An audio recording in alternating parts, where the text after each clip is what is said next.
warahmatullahi wabarakatuh. Selamat pagi, salam sejahtera bagi kita semua. Yang terhormat kepada Ibu Dia Qurratul A'yun, MPD, selaku dosen pengampu mata kuliah pembelajaran TIK SD, dan yang terhormat teman-teman kelas 5A yang berbahagia. Alhamdulillahirrabbilalamin, kita masih diberikan kesehatan dan juga kesempatan untuk melaksanakan diskusi pembelajaran TIK SD pada pagi hari ini. Perkenalkan, saya Siti Nurrohmah, NIM 025, yang akan memimpin jalannya diskusi tentang materi metode pembelajaran TIK SD berbasis simulasi pembelajaran SD pagi hari ini. Baik teman-teman, selanjutnya izinkan saya untuk memperkenalkan anggota dari kelompok 2 yang akan memaparkan materi pada pagi hari ini, yaitu ada Ita Tri Astuti NIM 014, Rofilah Rohadatul Aisy NIM 020, Siti Nurrohmah NIM 025, Siti Nurholizah NIM 033, dan juga Mohfarai Bahdar NIM 0010471 51419068. Selanjutnya, untuk penyampaian materi akan disampaikan oleh pemateri. Kepada pemateri yang akan menyampaikan materinya, saya persilahkan. Nah, untuk materi yang pertama yaitu tentang pengertian metode simulasi. Metode simulasi pada dasarnya merupakan salah satu strategi pembelajaran yang bertujuan untuk memberikan pengalaman belajar yang lebih konkret melalui penciptaan tiruan-tiruan bentuk pengalaman yang mendekati suasana sebenarnya dan berlangsung dalam suasana yang tanpa resiko. Metode simulasi adalah metode CPI yang menampilkan materi pelajaran yang dikemas dalam bentuk simulasi-simulasi pembelajaran dalam bentuk animasi yang menjelaskan konten secara menarik, hidup, dan memadukan unsur teks, gambar, audio, gerak, dan paduan warna yang serasi dan harmonis. Tujuan dari penggunaan metode simulasi yang pertama yaitu melatih kemampuan tertentu yang bersifat praktis bagi kehidupan sehari-hari. Yang kedua, membantu mengembangkan sikap percaya diri peserta didik. Yang ketiga, mengembangkan persuasi dan komunikasi. Yang keempat, melatih peserta didik memecahkan masalah dengan memanfaatkan sumber-sumber yang digunakan untuk memecahkan masalah.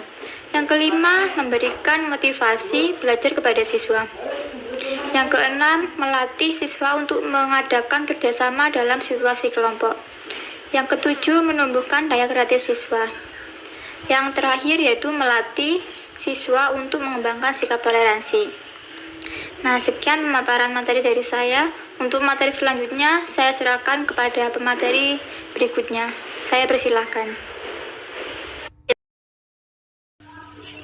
Baik teman-teman, di sini saya Siti Nurrohmah NIM 025. Di sini saya akan memaparkan sedikit mengenai tahapan dalam mengembangkan simulasi komputer.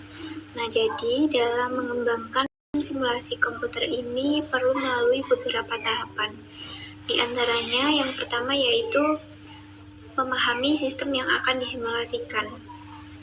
Nah, jadi sebagai seorang pengembang atau peneliti tentunya harus mengetahui cara kerja sistem tersebut. Nah, apabila pengembang atau peneliti tersebut tidak mengetahui bagaimana cara kerja sistem, nah di sini peneliti dapat meminta bantuan dari para ahli yang ahli dalam bidang tersebut. Nah, biasanya dalam tahapan ini baik data masukan maupun pengeluaran, kemudian variabel dan juga parameternya itu masih dalam bentuk simbol-simbol. Selanjutnya pada tahap yang kedua yaitu adalah mengembangkan model matematika dari sistem. Nah, jadi setelah pengembang mengetahui cara kerja sistem yang akan disimulasikan pada tahap sebelumnya, kemudian pada tahap ini akan dilanjutkan untuk menformulasikan model matematika dari sistem. Nah, untuk model matematika yang digunakan sendiri biasanya adalah berupa diferensial, kemudian persamaan aljabar linier, dan lain sebagainya.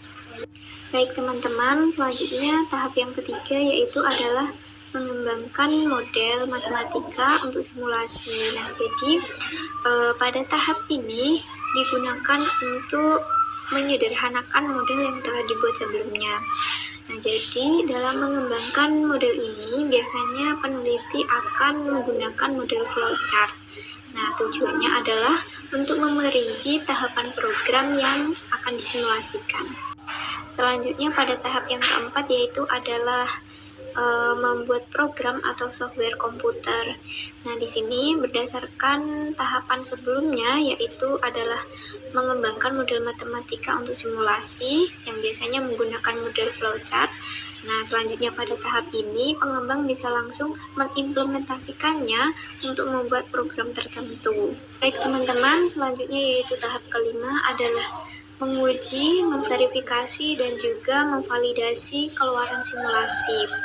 Nah, pada tahap ini pengujian dilakukan untuk menguji subsistem dari simulasi yang telah dibuat.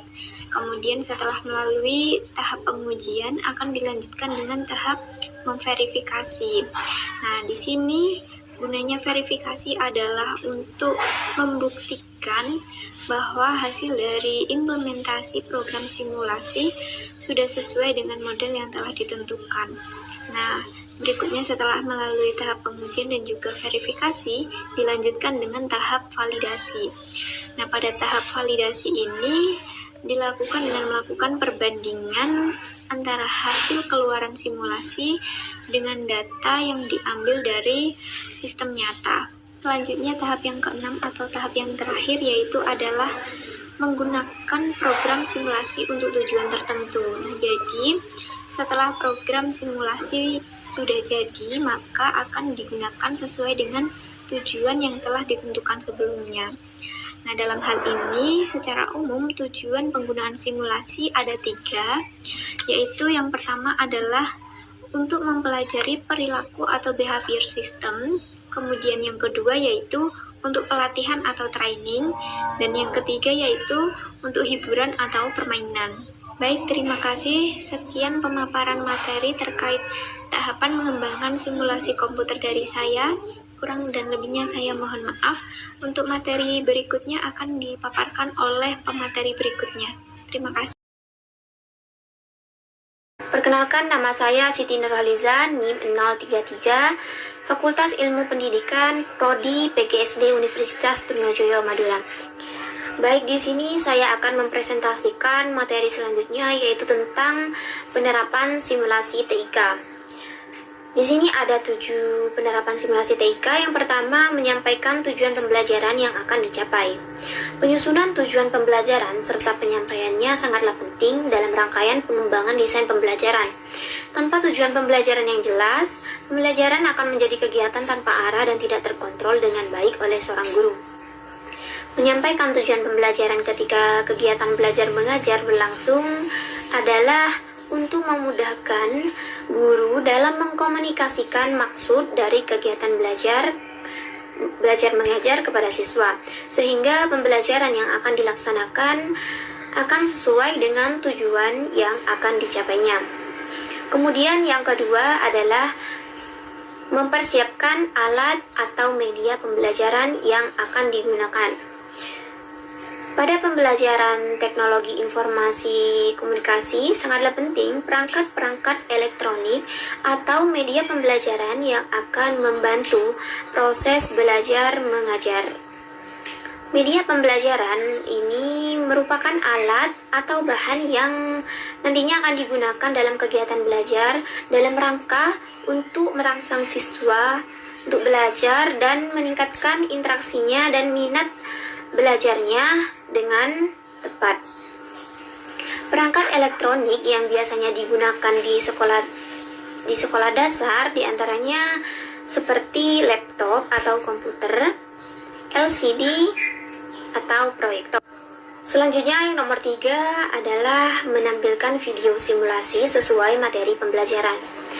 Kemudian guru nanti akan menampilkan video simulasi untuk dijadikan sebagai contoh sebelum melakukan praktek. Kemudian video simulasi yang diberikan kepada peserta didik itu pastinya disesuaikan dengan materi yang akan dipelajari. Video simulasi dapat memudahkan guru dalam memberikan materi belajar kepada peserta didiknya, sehingga guru bisa mengefektifkan waktu belajar mengajarnya.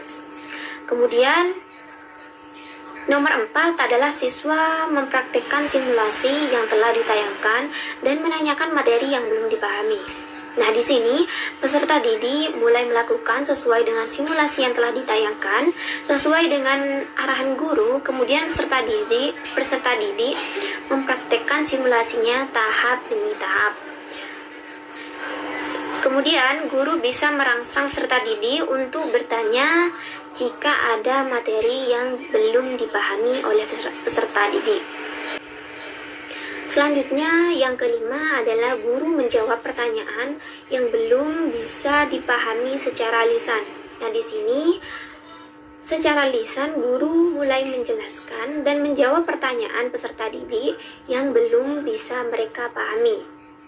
Kemudian yang keenam, siswa melanjutkan praktek sesuai dengan yang telah disimulasikan. Serta yang terakhir adalah guru mengoreksi hasil praktek siswa secara bergantian. Nah, di sini peserta didik yang telah selesai melakukan sesuai dengan simulasi yang ditayangkan, maka guru akan mulai memeriksa dan mengoreksi hasilnya secara bergantian. Terima kasih. Ya, baik, terima kasih. Assalamualaikum warahmatullahi wabarakatuh. Perkenalkan, nama saya Muhammad Farhi Bahdar. Saya dari jurusan Pendidikan Guru Sekolah Dasar, Fakultas Ilmu Pendidikan, Universitas Negeri Gorontalo. Nah, kali ini saya akan melanjutkan presentasi yang telah disampaikan oleh beberapa teman saya. Nah, kali ini saya akan menjelaskan materi terkait dengan kelebihan metode simulasi itu sendiri. Nah, di sini yang pertama adalah siswa dapat melakukan interaksi sosial dan komunikasi dalam kelompoknya. Nah, yang kedua adalah aktivitas siswa cukup tinggi dalam pembelajaran sehingga terlibat langsung dalam pembelajaran itu sendiri. Nah, yang ketiga, manfaat dari metode simulasi ini sendiri adalah dapat membiasakan siswa untuk memahami permasalahan sosial itu sendiri. Nah, yang keempat adalah dapat membangkitkan imajinasi dari siswa-siswa itu sendiri. Nah, yang terakhir adalah membina hubungan komunikatif dan bekerja sama di dalam kelompok itu sendiri. Ya, kita masuk kepada kekurangan metode simulasi itu sendiri. Nah, di sini kekurangan yang pertama adalah relatif memerlukan waktu yang cukup banyak. Nah, yang kedua adalah sangat bergantung kepada aktivitas siswa-siswa itu sendiri. Nah, yang ketiga adalah cenderung memerlukan pemanfaatan sumber belajar itu sendiri. Nah, yang terakhir adalah banyaknya siswa yang kurang menyenangi sosiodrama sehingga sosiodrama tidak efektif. Nah, yang dimaksud dengan sosiodrama ini sendiri adalah metode belajar yang dimana metode belajar ini menggunakan drama kemasyarakatan sebagai media sendiri. Nah, terima kasih. Itu saja penjelasan saya terkait dengan kelebihan dan juga kekurangan metode simulasi. Selanjutnya saya kembalikan kepada moderator. Terima kasih. Perkenalkan, nama saya Rofila Rohadatul Aisy, NIM 020. Di sini saya akan menyampaikan materi tentang contoh penerapan pembelajaran TIK dengan menggunakan metode simulasi. Untuk KD-nya, mengenal teknologi informasi dan komunikasi secara sederhana. Tujuan pembelajarannya: 1. Siswa dapat menyebutkan alat-alat teknologi informasi dan komunikasi secara sederhana. 2. Siswa dapat mengetahui dan menyebutkan alat-alat komunikasi sehari-hari. 3. Siswa dapat mengetahui dan mempraktikkan cara kerja alat teknologi informasi dan komunikasi. Untuk materinya, alat-alat teknologi informasi dan komunikasi. Langkah-langkah pembelajarannya: kegiatan pendahuluan, guru menyapa siswa dan mengkondisikan kelas agar siap untuk belajar. Seorang siswa diminta untuk memimpin doa, guru menyampaikan tujuan pembelajaran, memotivasi peserta didik, dan melakukan absensi. Untuk kegiatan intinya, guru menyiapkan media pembelajaran berupa komputer dan LCD. Guru menyampaikan materi definisi teknologi informasi dan komunikasi, serta macam-macam alat komunikasi sehari-hari melalui PPT. Guru menampilkan video animasi, yaitu simulasi cara mengoperasikan komputer. Siswa mempraktikkan simulasi yang telah ditayangkan secara bergantian, yaitu mengoperasikan komputer. Siswa diberi kesempatan untuk bertanya tentang apa yang belum dipahami. Guru menjawab pertanyaan siswa. Siswa melanjutkan praktik yang telah disimulasikan. Selama siswa praktik, guru mengkoreksi hasil praktik siswa secara bergantian. Untuk kegiatan penutup, Guru mereview semua kegiatan pada hari itu dan meminta siswa melakukan refleksi. Lalu pelajaran ditutup dengan berdoa bersama. Terima kasih. Terima kasih kepada pemateri yang telah menyampaikan materinya dengan baik. Untuk selanjutnya, diskusi akan dilanjutkan melalui WhatsApp group. Terima kasih. Wassalamualaikum warahmatullahi wabarakatuh.